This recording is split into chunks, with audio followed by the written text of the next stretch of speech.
Good morning, everybody. It's 6 a.m. Coffee with Shanda. I cannot believe it's so early. I just finished doing a Toronto turnaround, and I am back in San Diego with my amazing family here in warm San Diego because it was actually snowing in Toronto the other day. How crazy is that?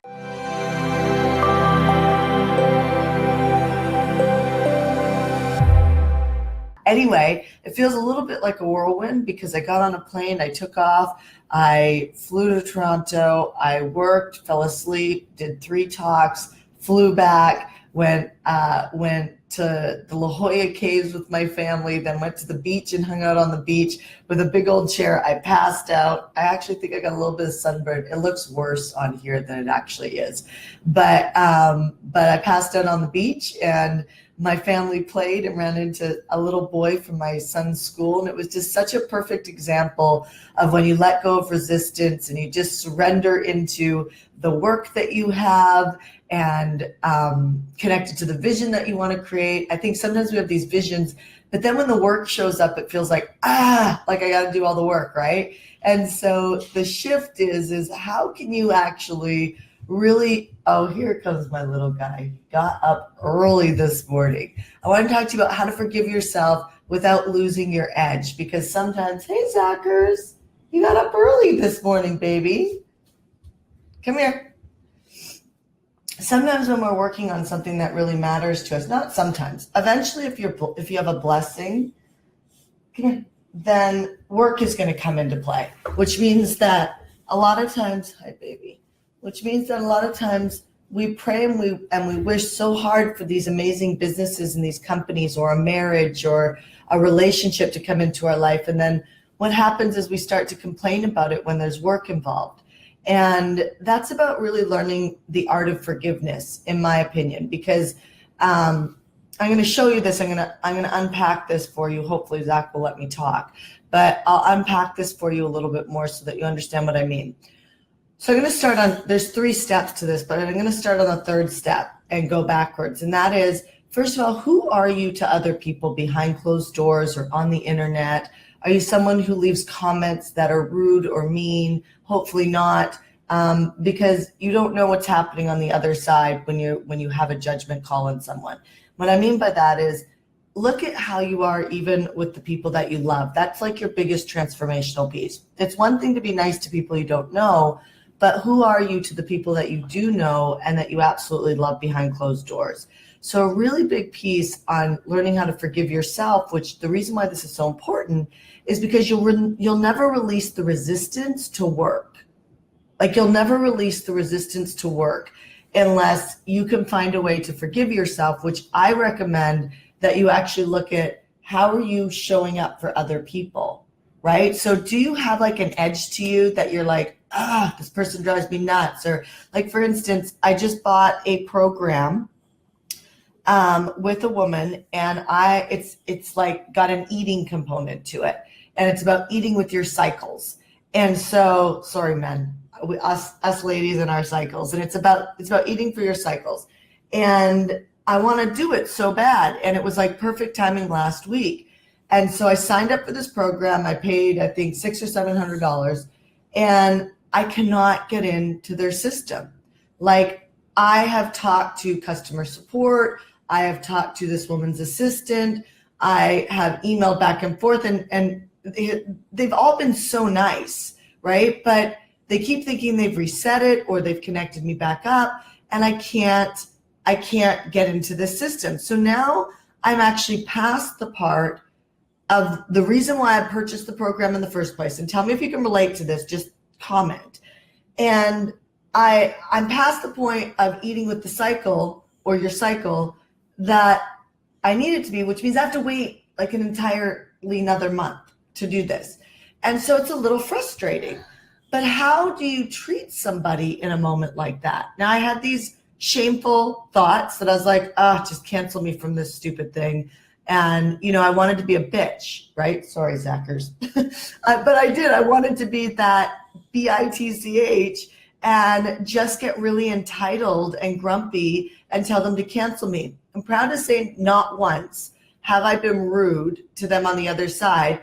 And when I had that thought, I was aware that I was having that thought, and that thought will steal the growth of my company, the growth of my marriage, the growth of me being a great mom. That thought will actually create a virus in my life that will create entitlement and an inflexibility that will cost me not only money, but it will also cost me, relationship challenges as well. So if you really want to look at how do you get your edge in your business, in your life, to be able to live into your full potential, you have to first look at where do you need to forgive yourself and how can you start forgiving other people quicker. So step 3, and I'm going backwards, is first look at how you treat other people, and then can you start shifting quicker?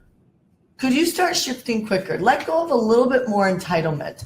We always feel entitled that people should show up the way we want them to show up, or that because we paid for something, we deserve something. And that's just not, whenever you have a conversation inside your head about what you deserve, even in a relationship, you are already in an entitled space. Who are you being to create it? Right? Who are you being to create it? Right? So I'm going to shift from that. And the second step is that you need, and I'll go back to the first one, but the second step is you need to focus on what's working.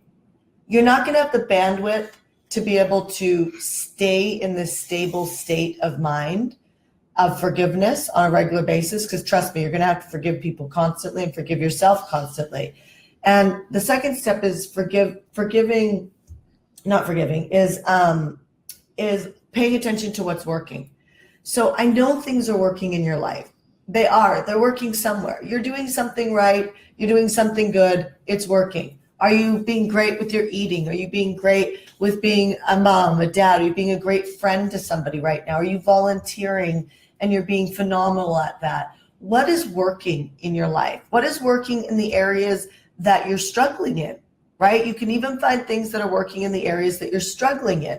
If you could do that and you have a willingness and a humility to do that, which really comes down to a willingness, you're going to find that the power of resistance is going to let you go. And you're going to find that the solution is going to come much faster. And you're going to either sell when you haven't been able to sell before. You're going to be able to land a stage to speak on when you've been dreaming about this, but you've been too afraid to do it. You're going to be able to heal a relationship challenge in your space because you're going to let go of needing to be right about something. Like, who cares about being right? It's about the relationship at the end of the day. Who cares about a petty little disagreement, or even a really bad disagreement that you should be righteous about? At the end of the day, the bigger person is the person who can actually look at what's working and be grateful for that and build on that. The very first thing out of these 3 steps, because I work backwards, is that you have to forgive yourself for the areas that you're failing in. You have to.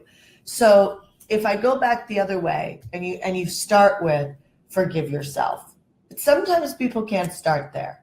I mean, I can't tell you how many years people would say to me, even Carla, my stylist, we've done lots of God work together. And she used to say, Shanda, your next set of work is forgiving yourself. And I remember saying, okay, I know that, but I don't know how. Like, I don't even know where to start. Like, what does God want me to forgive myself for? And it was just too big of a question for me. And so, first, that's why I started on the 3rd step on looking, how are you treating other people? But if you're already evolved and you know where you need to forgive yourself right now, then forgive yourself for it. So here's what I do now on a daily basis that I'm in the 1st step. Is I now, when I'm failing at something in my business or my life, my marriage, my parenting, I mean, nobody's perfect. And, I know social media makes people look like we're all perfect, but nobody's perfect. That beautiful gift that somebody gave their husband or their wife or their boyfriend or whatever that looks like, that was like a beautiful gift that maybe preceded a fight. My point is like, nobody's perfect, but we make up these visions and these stories that everybody else is but us. So what are you doing? You're so cute. Here, John here. So if you're to stop and be able to forgive yourself, here's how I do it. I look at where am I failing right now. So there's somewhere in my business I'm failing right now. There's 2 places in my business I'm failing right now. And I forgive myself immediately, which then releases the bandwidth for me not to get caught in the problem and go, okay, what do I have to do now? Well, the way that I can release my power to do the work that I probably don't want to do because there's something a little bit scary to me. There's something that maybe I don't think I'm good at or is going to take up a lot of effort, and just the thought of it starts to drain me. I can't come from that place, and neither can you. So the second step is focus on what's working. So focus on what's working. So what's already working in the problem? What's already working in the problem? And if you focus on what's already working in the problem, now what that's going to do is release energy for you to actually focus on the solution and do the stuff that you already know you need to do, that you're somehow sitting there saying, somebody else needs to solve this for me. My coach needs to give me that next step, and it's like, no, you actually already have the leadership to do it. Your coach figured it out, so can you. So sit back and just say, forgive yourself for whatever you need to forgive yourself for in the resistance that you're battling right now. Then ask yourself, what is working? What is working? Okay. Make a car. You want me to make a car? Sure. So when you ask yourself what is working, that I promise you will actually open up the space for you to say, okay, well, what do I need to do here? Because now you've opened yourself up from resistance and you're actually in a creative, abundant state. And then the way to maintain that, that's where Zachy sits in the car. And the way to maintain that is that you must start forgiving people faster in your life that are driving you crazy. Now, here's the deal. When you start to work like this, what's going to happen is to get stronger, the universe, God, I call it God, will start sending you tests. What? Oh, you got a little cold. Okay, give me a hug so I can finish this. Give me a hug, little love boy. So you'll start to get, so like if you pray for patience. Can I finish? Can I finish? Here, drink my hot water and cinnamon. Might be hot, so be careful with that. I want to blow it. Okay, you can blow it. You'll start, if you pray for patience, you'll start getting things that will cause you to have more patience. So know that as you start working on getting the upper hand on your resistance and the things that are stopping you. I'll make it more calm. Okay, here, I'll do it in this color now. You will start to get tested. But that's how you get stronger. And I'm going to throw. Okay, throw it. And we're going to end in a second because Zach's not going to let me do this. So, okay, throw it, baseball man. I cannot. Okay, go on the other side. Go on the other side and go get it. Here. So to get an upper hand on your resistance, you have to operate like this. When you start operating like this and you master this, then the sky's the limit to what you want to create. Okay, well, say goodbye. We're going to get going because you want to hang out. Say I love you. I love you. Say thank you for coming to coffee. Thank you for coming to coffee. Say my mommy loves to do this with you. Mommy loves to do it. Thanks, you guys, for being patient with Zach being here with me. Okay, I'm going to make another card. Thank you for being patient with my son being here with me. It could be frustrating for some people to even listen to this, where they got up at 6 a.m. to watch Coffee with Shanda, and now my son's here. And so it's a great opportunity to really just shift.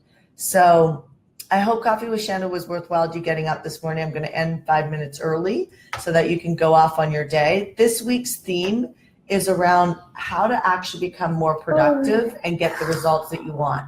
So end today's Coffee with Shanda and ask yourself, what is a major vision that you want to create this week? Or what's a big, important goal for you? And then I'm going to help you create that this week through Coffee with Shanda. So the whole theme for the next 5 days is going to be, how do I help you get that edge to get that result this week? I would recommend that you don't pick 2 things. Pick one thing that you really want to accomplish this week. And I will bring some content this week in the theme of things to be able to have you have a better result this week. So show up every morning, 6 a.m. Pacific, 9 a.m. Eastern. And then if you're in Germany or the UK, you can work that time zone out. Love you guys. Thanks for showing up with Coffee with Shanda. Say bye, Zach. Bye.